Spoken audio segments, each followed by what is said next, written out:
Hare Krishna, all glories to Srila Prabhupada. Chapter summary, part 1, content of Gītā summarized.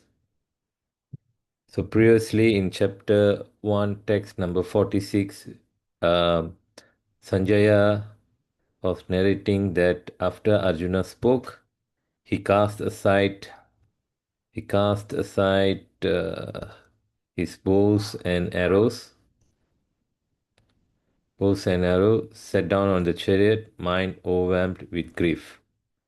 So, and then he continued that Krishna saw all this, that Arjuna full of compassion, and his mind is depressed, and his eyes full of tears. And then he addressed that Madhusudana spoke. So, next, after the first verse of the second chapter, Krishna disapproved the reasons that Arjuna pointed out and his decision not to fight.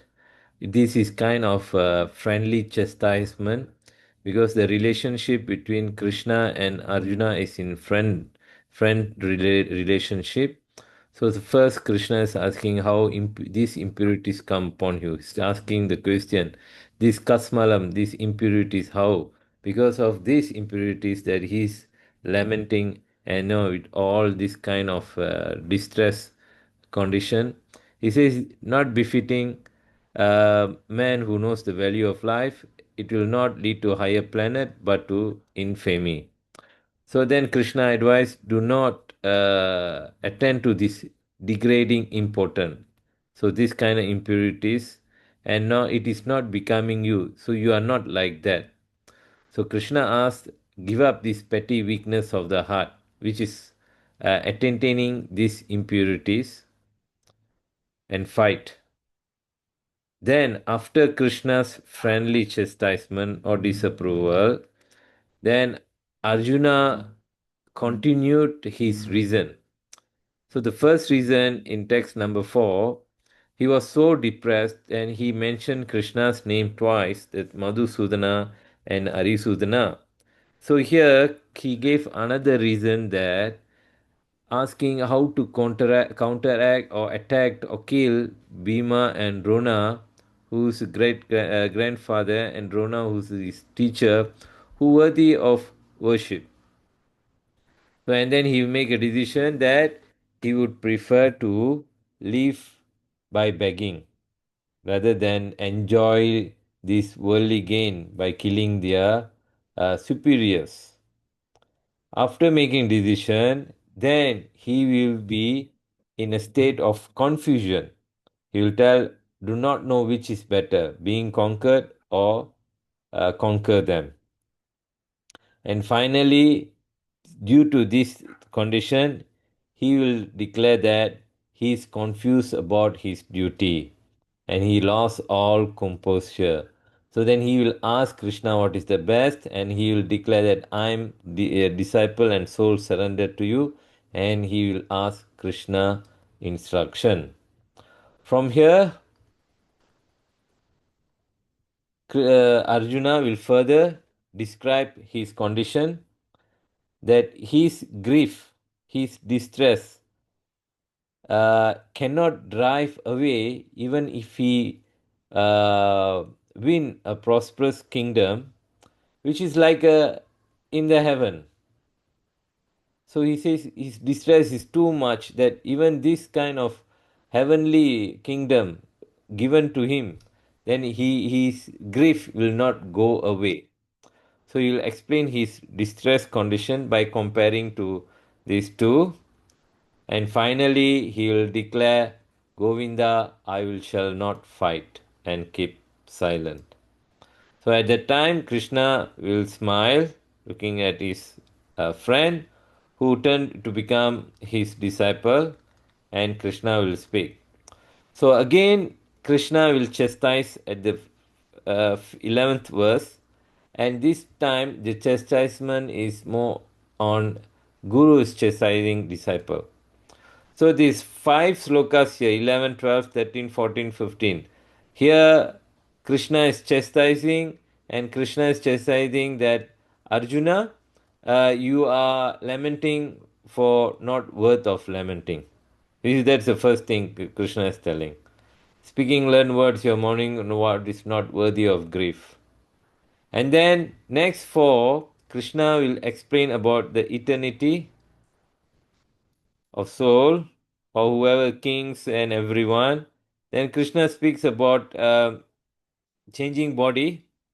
Krishna speaks about happiness and distress, and Krishna speaks about liberation. Liberation.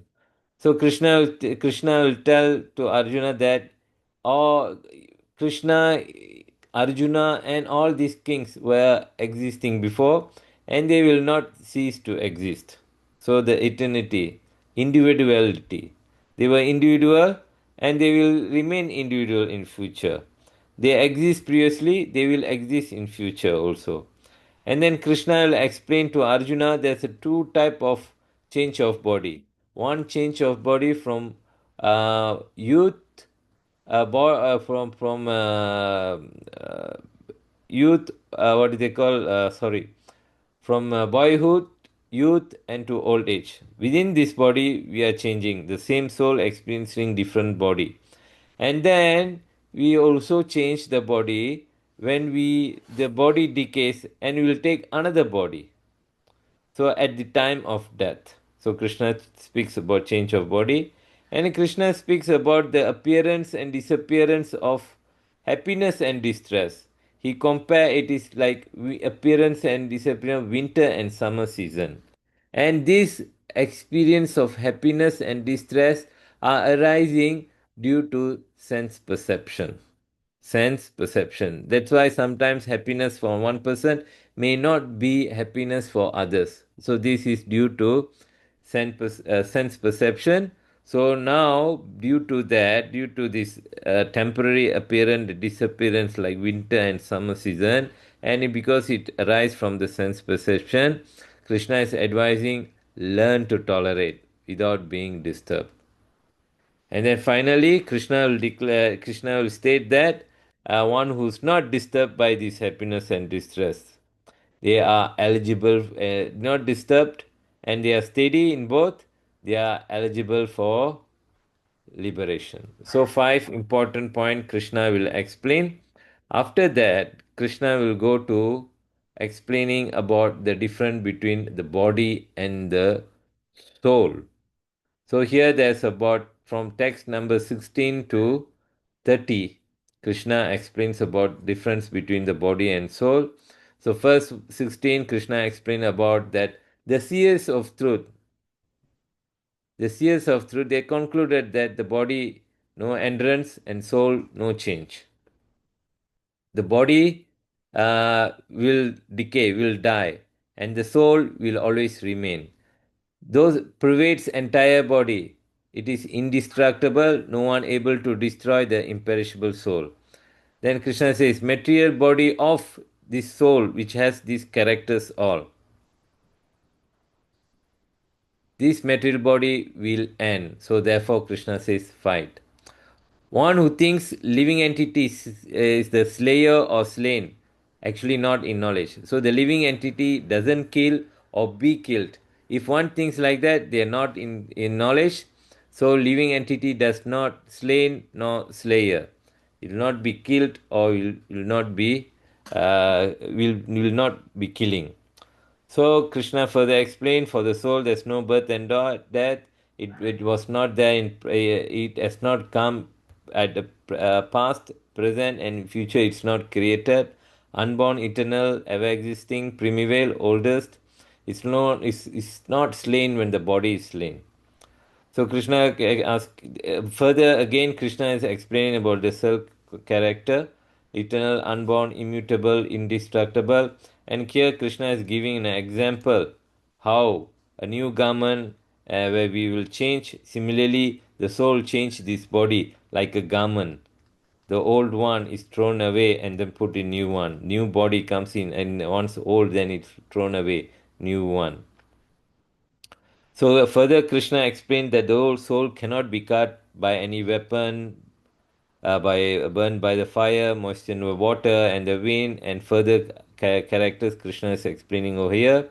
Soul is invisible, And then in this particular text, 25 till 30 onwards, after explaining about the soul and the body difference, Krishna will always tell, do not grieve, no reason to lament, don't lament, why lament, cannot understand, in relation to understanding the position of the soul, and finally, do not grieve.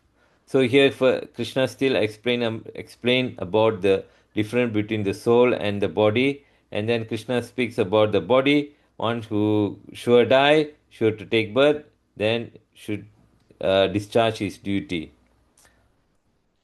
and finally,